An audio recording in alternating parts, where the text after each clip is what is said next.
Welcome back to Pastor Emilie's Story Hour. We're reading A Little Princess by Frances Hodgson Burnett. Chapter 9, Melchizedek. The third person in the trio was Lottie. She was a small thing and did not know what adversity meant, and was much bewildered by the alteration she saw in her young adopted mother. She had heard it rumored that strange things had happened to Sarah, but she could not understand why she looked different, why she wore an old black frock and came into the schoolroom only to teach, instead of to sit in her place of honor and learn lessons herself. There had been much whispering among the little ones when it had been discovered that Sarah no longer lived in the rooms in which Emilie had so long sat in state. Lottie's chief difficulty was that Sarah said so little when one asked her questions. At 7, mysteries must be made very clear if one is to understand them. "Are you very poor now, Sarah?" she had asked confidentially the first morning her friend took charge of the small French class. "Are you as poor as a beggar?" She thrust a fat hand into the slim one and opened round, tearful eyes. "I don't want you to be as poor as a beggar." She looked as if she was going to cry, and Sarah hurriedly consoled her. "Beggars have nowhere to live," she said courageously. "I have a place to live in." "Where do you live?" persisted Lottie. "The new girl sleeps in your room, and it isn't pretty any more." "I live in another room," said Sarah. "Is it a nice one?" inquired Lottie. "I want to go and see it." "You must not talk," said Sarah. "Miss Minchin is looking at us. She will be angry with me for letting you whisper." She had found out already that she was held accountable for everything which was objected to. If the children were not attentive, if they talked, if they were restless, it was she who would be reproved. But Lottie was a very determined little person. If Sarah would not tell her where she lived, she would find out in some other way. She talked to her small companions, and hung about the elder girls, and listened when they were gossiping, and acting upon certain information which they unconsciously let drop, she started late one afternoon on a voyage of discovery, climbing stairs she had never known the existence of until she reached the attic floor. There she found 2 doors near each other, and opening one, she saw her beloved Sarah standing upon an old table and looking out of a window. "Sarah!" she cried, aghast. "Mama, Sarah!"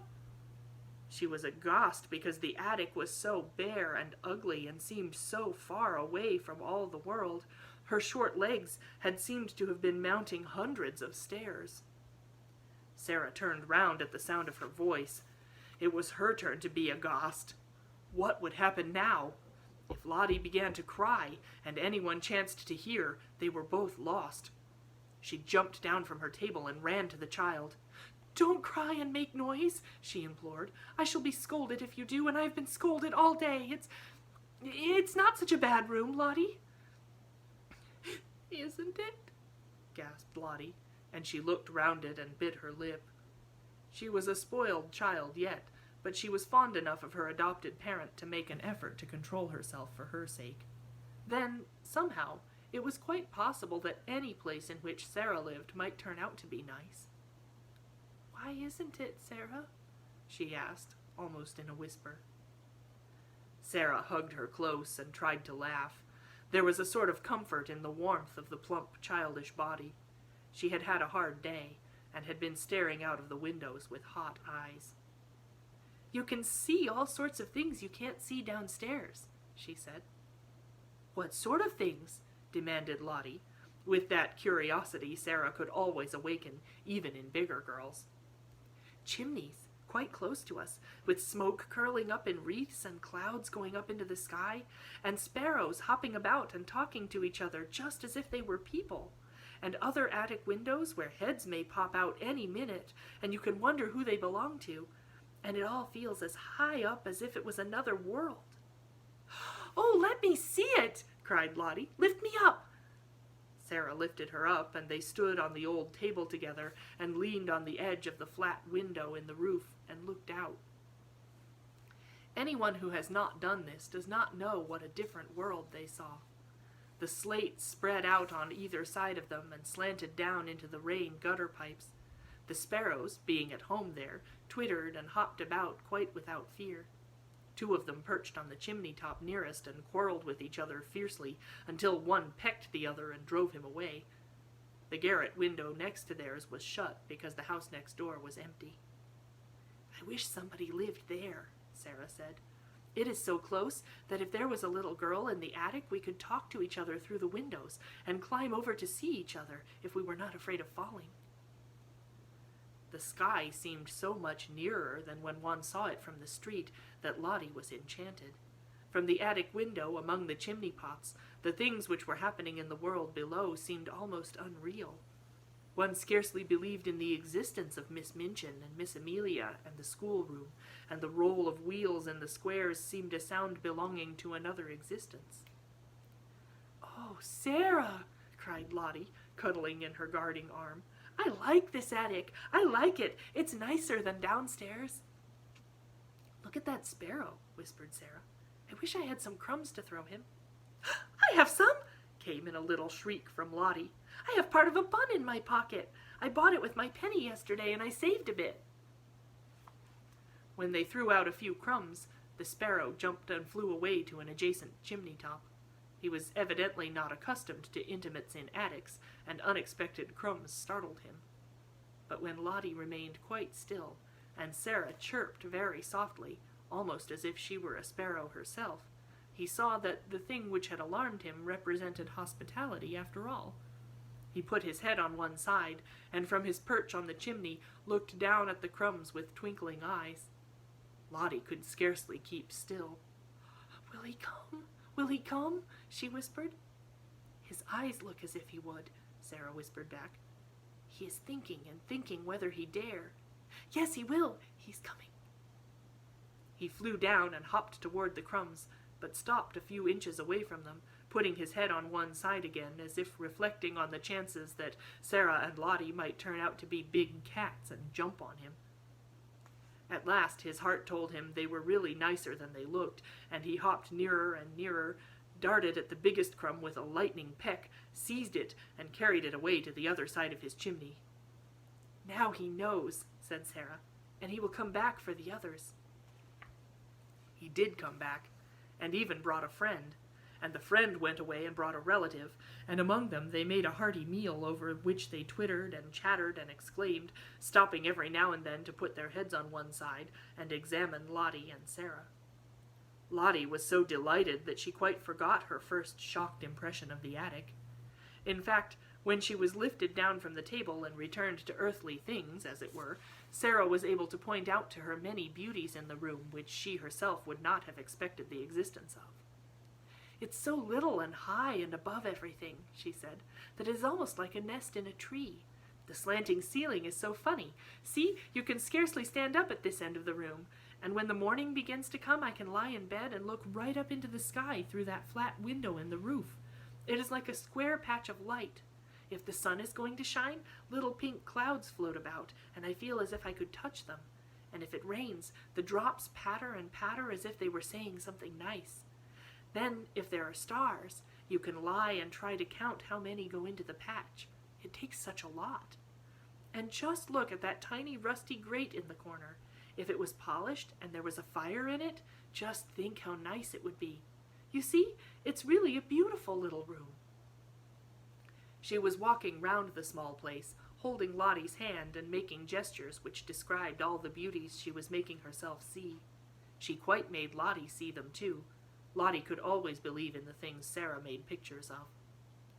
"You see," she said, "there could be a thick, soft blue Indian rug on the floor, and in that corner there could be a soft little sofa with cushions to curl up on, and just over it could be a shelf full of books so that one could reach them easily, and there could be a fur rug before the fire, and hangings on the wall to cover up the whitewash, and pictures. They would have to be little ones, but they could be beautiful. And there could be a lamp with a deep rose-colored shade, and a table in the middle with things to have tea with, and a little fat copper kettle singing on the hob, and the bed could be quite different. It could be made soft and covered with a lovely silk coverlet. It could be beautiful. and perhaps we could coax the sparrows until we made such friends with them that they would come and peck at the window and ask to be let in." "Oh, Sarah!" cried Lottie. "I should like to live here." When Sarah had persuaded her to go downstairs again, and, after sending her on her way, had come back to her attic, she stood in the middle of it and looked about her. The enchantment of her imaginings for Lottie had died away. The bed was hard, and covered with its dingy quilt. The whitewashed wall showed its broken patches. The floor was cold and bare. The grate was broken and rusty, and the battered footstool tilted sideways on its injured leg, the only seat in the room. She sat down on it for a few minutes and let her head drop in her hands. The mere fact that Lottie had come and gone away again made things seem a little worse, just as perhaps prisoners feel a little more desolate after visitors come and go, leaving them behind. "It's a lonely place," she said. "Sometimes it's the loneliest place in the world." She was sitting in this way when her attention was attracted by a slight sound near her. She lifted her head to see where it came from, and if she had been a nervous child, she would have left her seat on the battered footstool in a great hurry.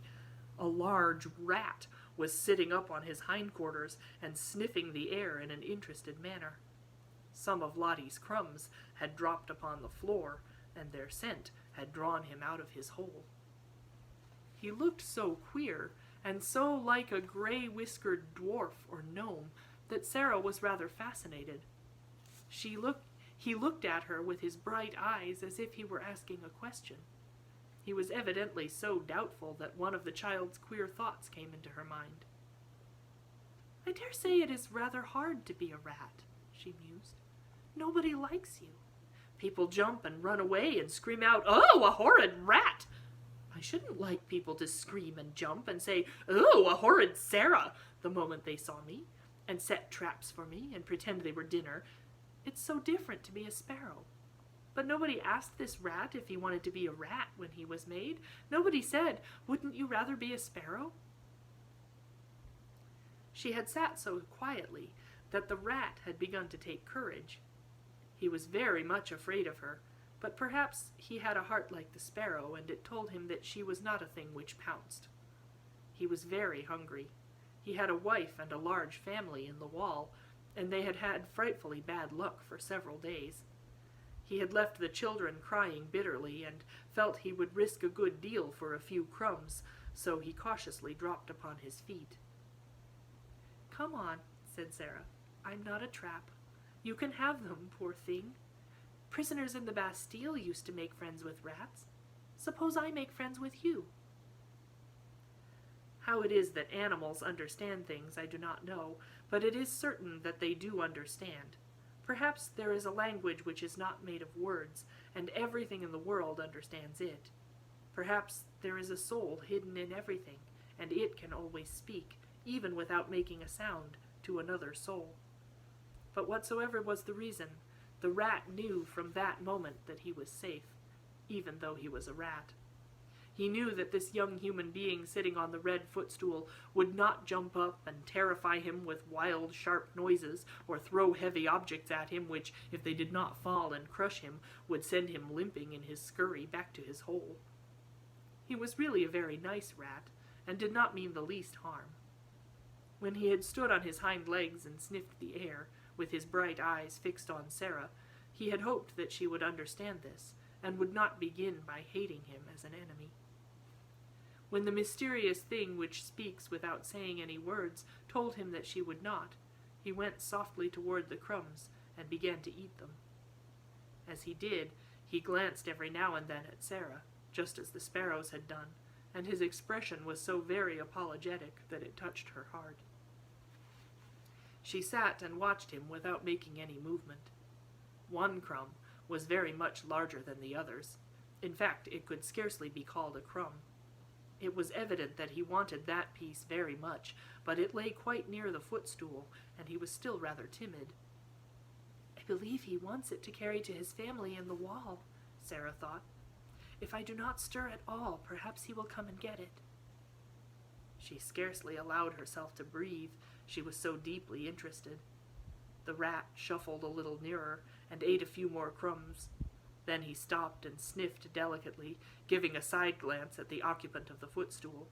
Then he darted at the piece of bun with something like the sudden boldness of the sparrow, and the instant he had possession of it, he fled back to the wall, slipped down a crack in the skirting board, and was gone.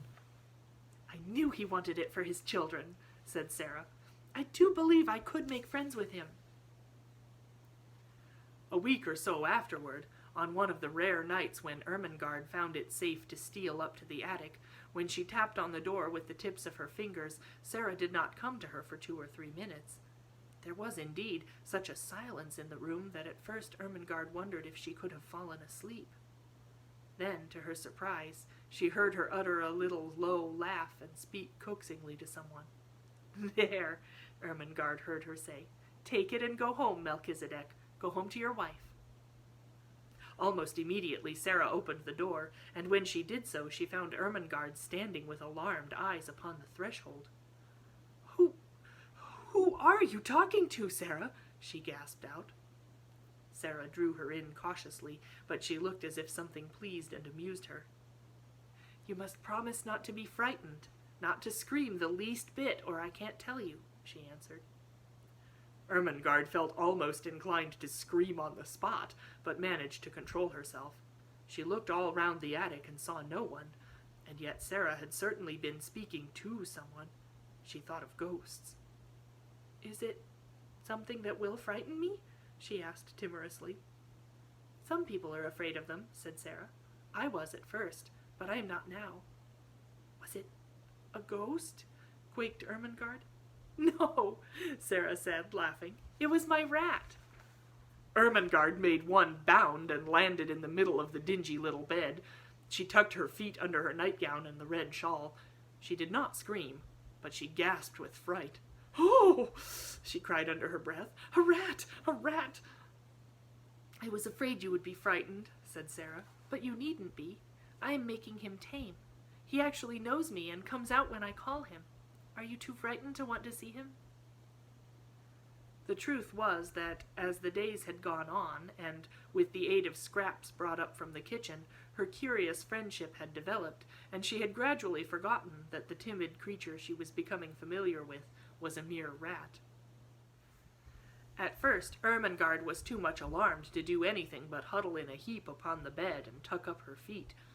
But at the sight of Sarah's composed little countenance, and the story of Melchizedek's first appearance began at last to arouse her curiosity, she leaned forward over the edge of the bed and watched Sarah go and kneel down by the hole in the skirting board.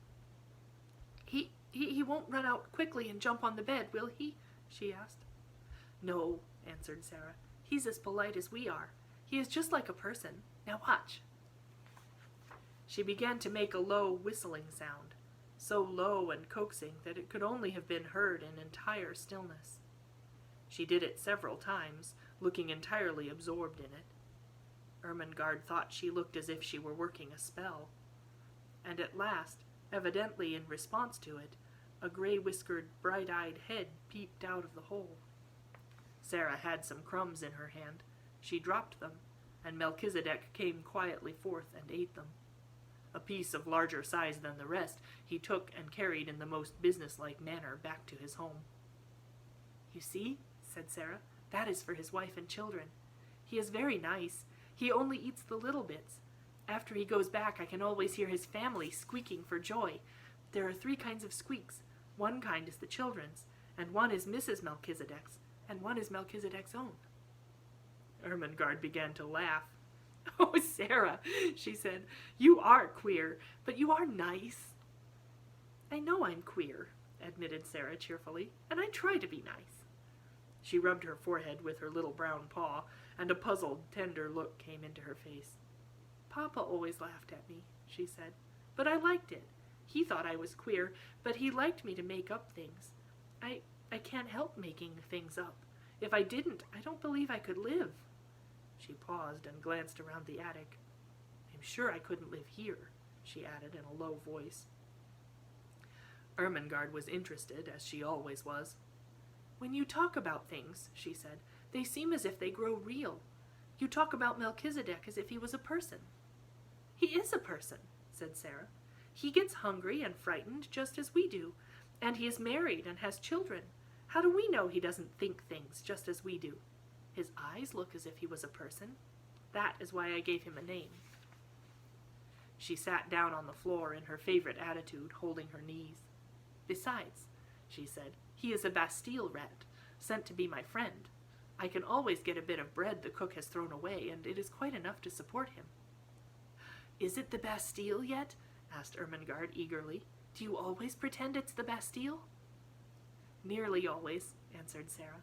"Sometimes I try to pretend it is another kind of place, but the Bastille is generally easiest, particularly when it is cold." Just at that moment, Ermengarde almost jumped off the bed. She was so startled by a sound she heard. It was like two distinct knocks on the wall. "What is that?" she exclaimed. Sarah got up from the floor and answered quite dramatically, "It is the prisoner in the next cell." "Becky!" cried Ermengarde, enraptured. "Yes," said Sarah. "Listen, the two knocks meant, 'Prisoner, are you there?'" She knocked 3 times on the wall herself, as if in answer. "That means, 'Yes, I am here, and all is well.'" 4 knocks came from Becky's side of the wall. "That means," exclaimed Sarah, "'Then, fellow sufferer, we will sleep in peace. Good night.'" Ermengarde quite beamed with delight. "Oh, Sarah," she whispered joyfully, "it is like a story." "It is a story," said Sarah. "Everything's a story. You are a story. I am a story. Miss Minchin is a story." And she sat down again and talked until Ermengarde forgot that she was a sort of escaped prisoner herself, and had to be reminded by Sarah that she could not remain in the Bastille all night, but must steal noiselessly downstairs again and creep back into her deserted bed. Come back tomorrow for Chapter 10.